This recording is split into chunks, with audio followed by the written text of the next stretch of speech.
జరుగుతూ ఉన్నది. ఈసారి ద్వాదశ మాసాయాం మనం చెప్పుకున్నట్టే ముందుగా మనము రేపటి మాసము అనగా డిసెంబరు 19వ తేదీ 19/12/2025 తేదీన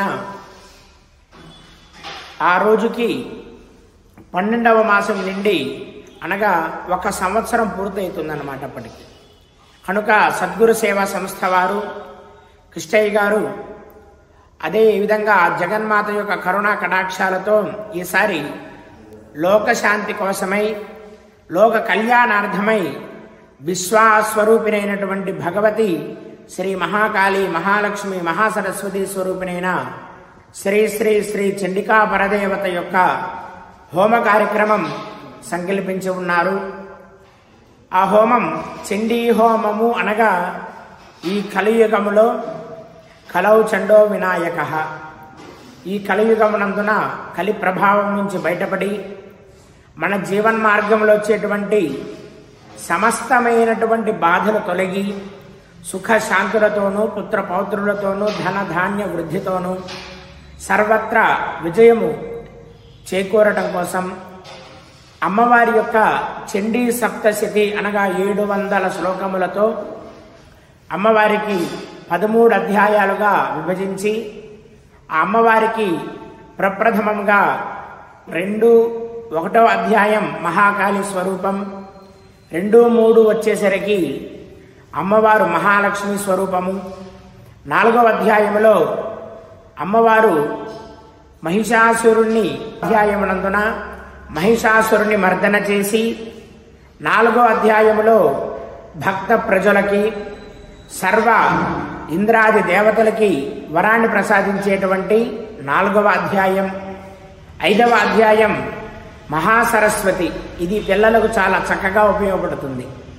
మహాసరస్వతి అనగా మళ్ళీ శుంభని శుంభులు, చండముండులు, రక్తబీజులు, ధూమ్రాక్షుడు ఇత్యాది మహామహా రాక్షసులంతా కూడా ఉద్భవించి అమ్మవారి మీదకి దండెత్తి వస్తారు. అమ్మవారు వాళ్ళందరినీ కూడా మర్దన చేసి 5వ అధ్యాయం నందున మహాసరస్వతిగా ఆ అధ్యాయంలో ప్రతి ఒక్క దేవత కూడా ఒక్కొక్క ఆ ఆయుధాన్నిచ్చి అమ్మవారిని ప్రేరేపిస్తారు. 6వ అధ్యాయం వచ్చేసరికి ధూమ్రాక్షి, 6వ అధ్యాయం ధూమ్రాక్షుడు అనేటువంటి ఒక రాక్షసుడు చండముండుల యొక్క ఆజ్ఞానుసారముగా అమ్మవారి మీదకి దండెత్తి వెళ్ళి అమ్మవారిని రాజుకు ఇచ్చి వివాహం చేయాలనేటువంటి కాంక్షతో అమ్మవారితో యుద్ధం చేస్తాడు. ఆ యుద్ధంలో తను కైలాసానికి చేరుకుంటాడు. తదనంతరం 7వ అధ్యాయం చండముండులు అనేటువంటి రాక్షసులు ఇద్దరిని కూడా 7వ అధ్యాయంలో అమ్మవారు మర్దన చేయడం వల్ల అమ్మవారికి చాముండేశ్వరి అని పేరు వచ్చింది. 8వ అధ్యాయం రక్తబీజుడు, రక్తబీజుడిని మర్దన చేయడం వల్ల అమ్మవారికి రక్తాక్షి అని పేరు వచ్చింది. ఆ యొక్క 8వ అధ్యాయం నుండి 121 మంది ఉగ్రదేవతలు ఉద్భవించి దశమహావిద్యలు అమ్మవార్ల నుంచి ఉద్భవిస్తారు. తర్వాత నవదుర్గలు ఉద్భవిస్తారు.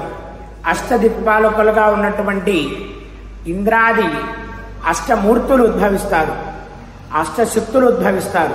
ఇలా అమ్మవారు కోటి కోటి సహస్రయిస్తూ రథానాం దంతినాం తథా రక్తబీజుడి యొక్క నీరక్తశ్చమహీపాల రక్తబీజో మహాసుర అనేటువంటి శబ్దంతో అయ్యా రక్తబీజుడు యొక్క రక్తం ఒక బిందువు కనుక నేల మీద పడితే అలాంటి రక్తబీజులు 1,000,000 మంది ఉద్భవిస్తారు. అలాంటి రక్తబీజుడు యొక్క శిరస్సు ఖండించిన తర్వాత ఆ రక్తం ప్రభావం అయిపోతే ఆ ప్రభావం నుంచి కొన్ని 100,000,000 మంది రక్తబీజులు ఉద్భవిస్తారు.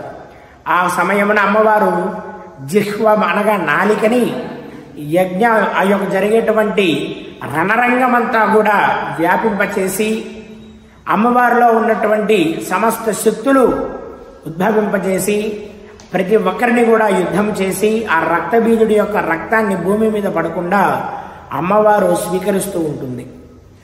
అందుక రక్తబీజుణ్ణి మర్దన చేసిన కారణం చేత ఆ అమ్మవారికి రక్తాక్షి అని పేరు వచ్చింది.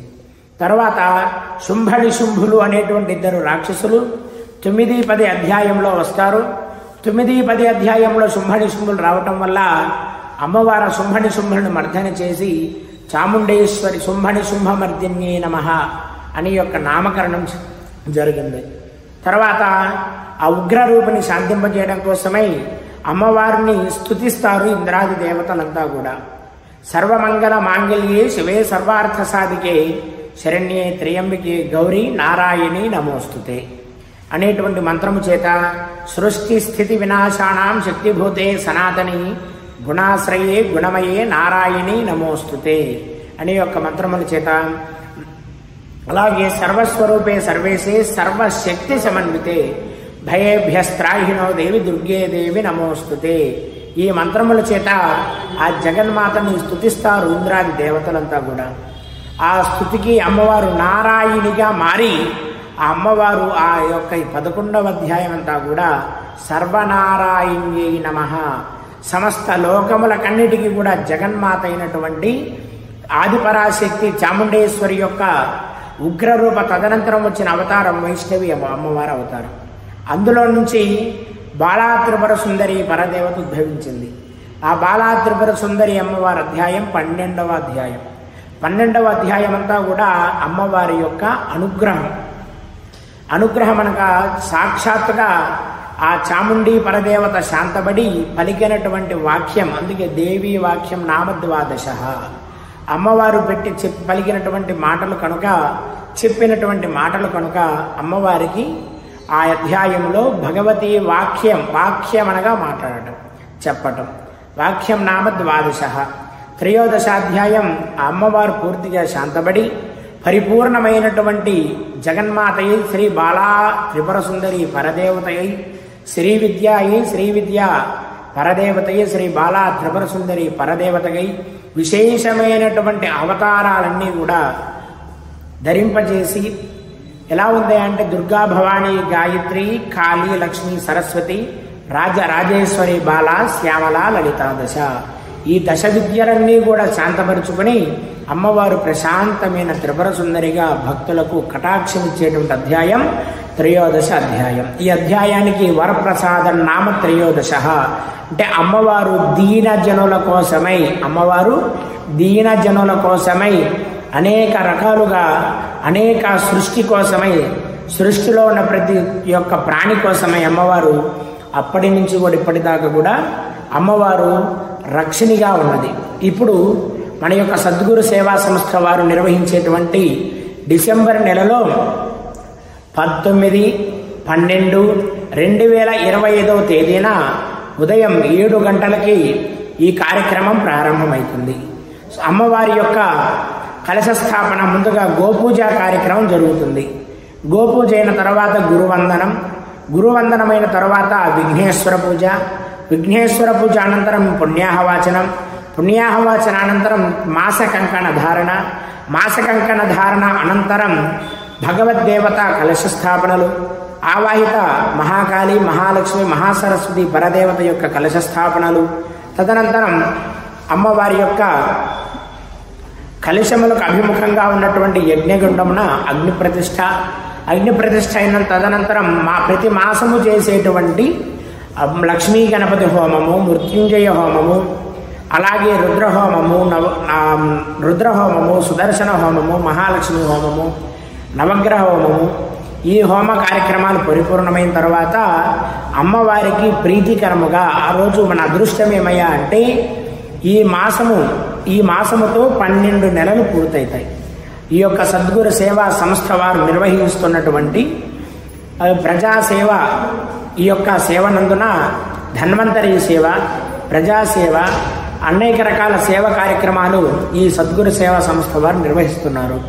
దీనిలో భాగంగానే ఈ యొక్క ప్రతి మాసము కూడా ప్రతి ఒక్క ప్రాణి కోసమై విశ్వ కళ్యాణం కోసమై చేసేటువంటి ఈ యొక్క రుద్రహోమ కార్యక్రమాలన్నీ కూడా జరిపించి ఈసారి చండీ హోమం చేయాలని సంకల్పించి ఉన్నారు. ఈసారి చండీ హోమము ఎందుకు అనేటువంటి సందేహం వస్తే, ఈసారి అమావాస్యకు శుక్రవారం వచ్చింది. శుక్రవారము అనగా మనము శుక్రవారము, మంగళవారము, ఆదివారము వస్తే అమ్మవారికి ప్రీతికరమైనటువంటి అర్చనలు పూజలు చేసుకుంటాం. అలాగే ఆ రోజున అమావాస్య శుక్రవారం కలిసి వచ్చింది. అమావాస్య శుక్రవారం, అలాగే జ్యేష్ఠ నక్షత్రం. జ్యేష్ఠ నక్షత్రం జ్యేష్ఠాదేవి యొక్క విశేషమైనటువంటి బాధలను తొలగిస్తుంది. జ్యేష్ఠాదేవి యొక్క బాధలు అనగా దుఃఖములు, దరిద్రములు, పీడలు, కింకరలు కలిసి వచ్చింది. అమావాస్య శుక్రవారం, అలాగే జ్యేష్ఠ నక్షత్రం.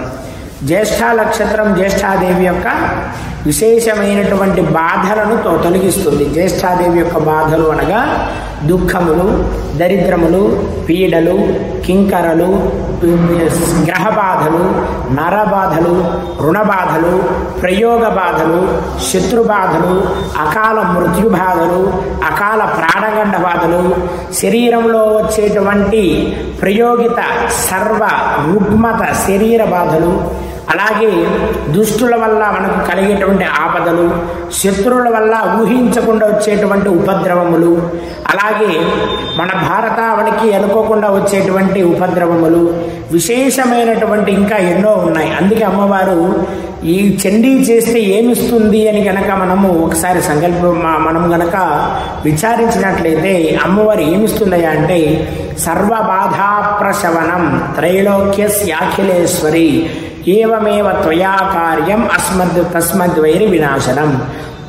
అమ్మవారు జగన్మాత యా నన్ను ఆశ్రయించి ఉన్న వాళ్ళకి, ప్రీతికరంగా చేసిన వాళ్ళకి, ఎంతో సంతుష్టిగా ఈ యొక్క చండీ హోమానికి సహకరించి సేవా కార్యక్రమం చేసిన వాళ్ళకి, తదనంతరం అమ్మవారికి కావలసినటువంటి విశేషమైన ద్రవ్యములు సమర్పించిన వాళ్ళకి, అలాగే నియమనిష్టలతో చండీ హోమం చేసే వాళ్ళకి ఎంత ఫలితం ఇస్తుందో, అలాగే ఆ చండీ హోమం చేసే పరిసరాల్లో ఉండేటువంటి క్రిమి కీటకముల నుంచి వన్య మృగముల వరకు విష సర్పముల వరకు పశు జనముల వరకు కూడా అదే ఫలితాన్ని అందిస్తానని చెప్పి ఆ జగన్మాత చెప్పడం జరిగింది.